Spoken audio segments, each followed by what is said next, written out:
I love dating shows. I love it. I'm finally accepting that. I started watching them on Netflix and I'm like on the edge of my seat. Like, I know that it's all like propagated bullshit. I'm like, this isn't right. Like, these people are crazy, but that's why I like it.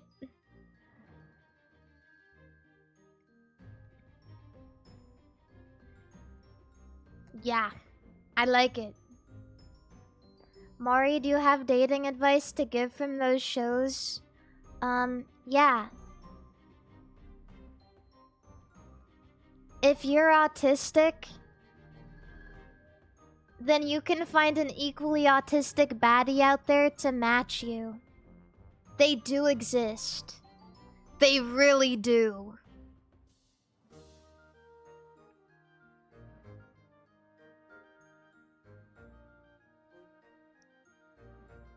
Yeah.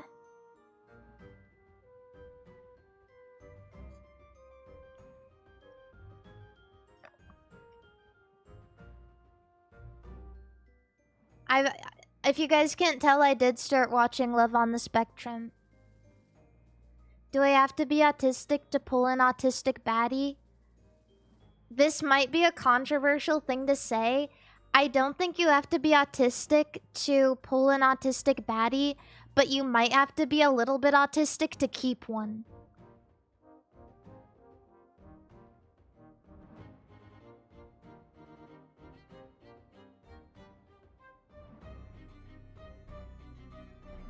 Yeah.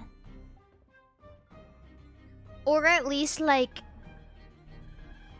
meet them on their level. And like be open to being a little autistic.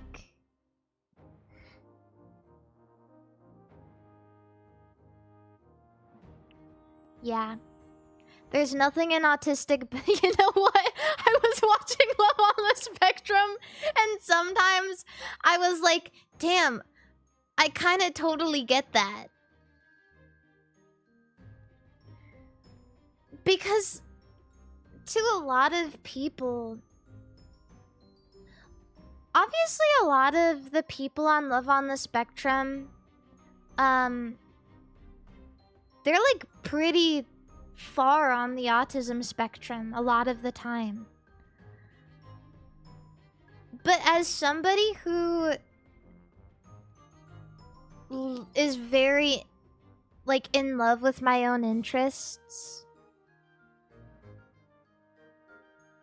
I totally understand. Like when I'm watching these people date, they're like going in and they're like, wow, I really hope that this girl likes Star Wars, because if she doesn't, I don't know if she'll understand me.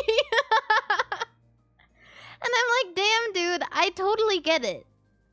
Like, fundamentally, I understand that. But there's also a little bit of extremism there. You know what I mean? Like, I like hanging around people who maybe they don't like what I like, but they're willing to listen to me talk about it and try it out. I really like that. I like sharing interests with people.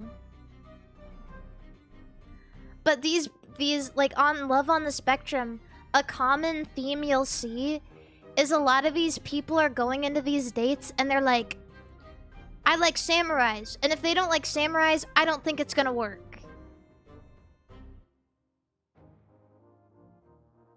Like, it's very rigid.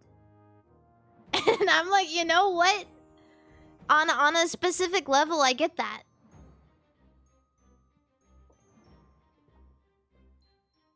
Yeah, there's so much honesty on the show that it becomes really funny. And it also becomes like you root for them really hard because they learn a lot of things and they try really hard.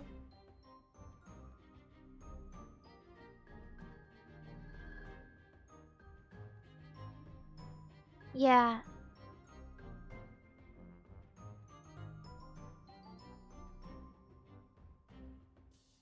I do really like it. I also like watching the super, like, I don't even know how to describe them. Like shallow dating shows.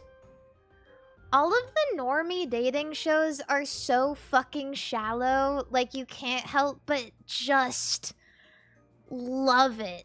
I can't like stop grasping onto these terrible shows. There's this show called Love is Blind. And it's supposed to be this show where like, oh, you want to fall in love with someone by, you know, how you interact with each other via talking. And you don't want to be shallow. But it ends up being the most shallow dating show out there. And like behind the scenes, you like listen to the dudes talk and they're like, she sounds like she has big tits. You're like, what? This is the opposite of the show. This is the opposite of what you're supposed to do. This is not... That's... Did they tell you to say that? Did they tell you to say that? And there's a money incentive too. So they meet each other and like if they like go through with it, then they get money. And so like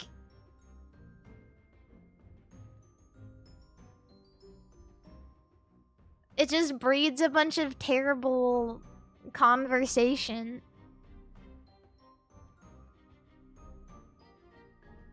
Yeah. It's really, it's crazy. It's so crazy. There's also this one, this is a really funny one.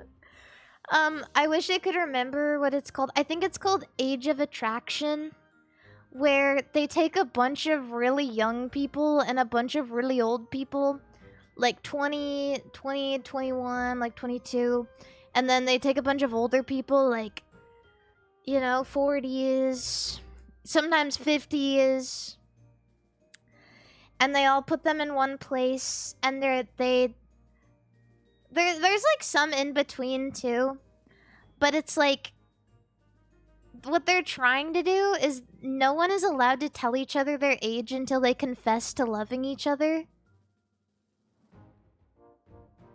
because they're trying to like break age stereotypes and like age gap relationship stereotypes or whatever. And it just breeds like the craziest drama. Because all of them secretly care. Like a lot of them are like, I don't even care if he's 50 years old, and I don't even care if she's 20, or I don't care if she's 50. And then they like get to the part where they tell each other their ages and they're like, oh my god, I don't know.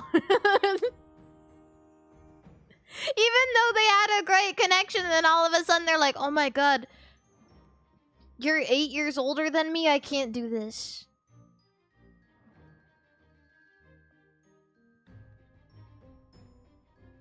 There was this one where this dude came in and he admitted that he was there because when he was 16 years old, he saw a hot older woman driving a white Bentley and fell in love at first sight, and he was just attracted to old ladies, and nobody wanted to be with him because he was too aggressive.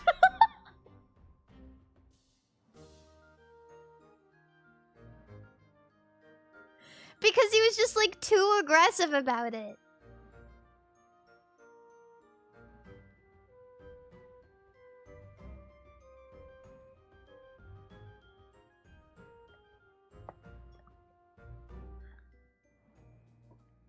Aggressive how? In the sense that like he'd talk to a woman and he'd immediately admit it and be like, damn, you're a hot old like cougar, aren't you? Wow. You know what I mean?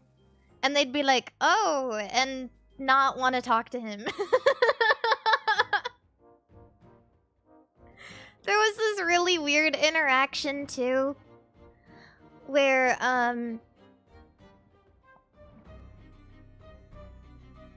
like there was this girl who sat down with this dude and she was like, what's your name? And he's like, my name is David. And she said, oh, that's my dad's name. And then there was silence for a bit because she wouldn't elaborate. And he said, "Is that a good thing?" And she said, "Oh, I love my dad." And that was strange. Because, like, what's the connotation? What's the connotation of that? Like, why would you say that? Why would you immediately say it? Like, why would you say that?